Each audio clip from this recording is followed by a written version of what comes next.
10. Hut. It's time for your orientation, my hardy Hessian-based adventurer. It's no use to gat about the Imagisphere on PC, or just playing your favorite move games on RPCS3 without having your shiny one set up, especially when there are ways to get up and running in no time. Before we start, we need to make sure we have everything.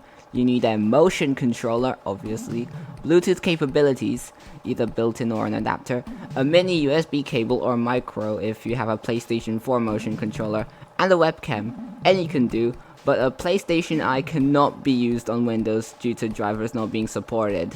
All present and correct? Marvelous. Let's begin. Start off by downloading and extracting PSMove API from GitHub. You can also use PSMove service, but we'll be focusing on API. Oh, and don't forget to download the release for your operating system. Alright, this next step is for Windows only. Go into the lib folder of the PSMove API folder you just extracted, and copy the two DLLs to the bin folder, where the EXEs are stored. Now open a command line, preferably as admin, and locate where the apps are. Now connect your motion controller to your PC, and enter PSMove pair. When you do that, unplug your controller and press the PS button to start pairing. Keep it in pairing mode by pressing the PS button until it says pairing of number 1 succeeded. And there you have it, your controller is now paired to your PC. But we can't exactly start to have fun, as we need to calibrate to make things feel good to play. Otherwise it would just be a dreadful experience and you wouldn't have any of the said fun. Go back to the command line, it's still open to the folder you were at, and instead type psmove calibrate. Now move your motion controller in all directions until the number present stops increasing.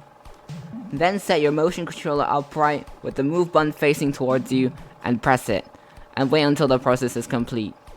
You could always recalibrate it if things start to feel weird, but if it feels good, it feels good. Now that we've got our controller paired and calibrated, we can now start getting it running with our RPCS3. Open the pads config and select player 7 as PSMove. Now to set up tracking, go into configurations, devices, PSMove tracker, and have a faff with the settings on the right to make sure it is tracking correctly. The best way to know it is tracking is if the red fuzz thing covers the ball and the crosshair is on it. We're almost ready to start the party, just one last step to make sure the game we're about to play can communicate with the controller. Open the game's custom configuration, navigate to the I/O tab, and set these settings to the following. Move handler to real, camera input to PSI, and the camera handler to either QT or SDL depending on which one works better. And that's it! You are now free to boot your game up and have the time of your life, just like that.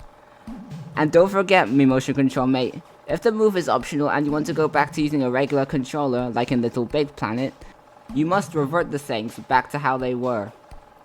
That's it for this tutorial, and I'll see you next time.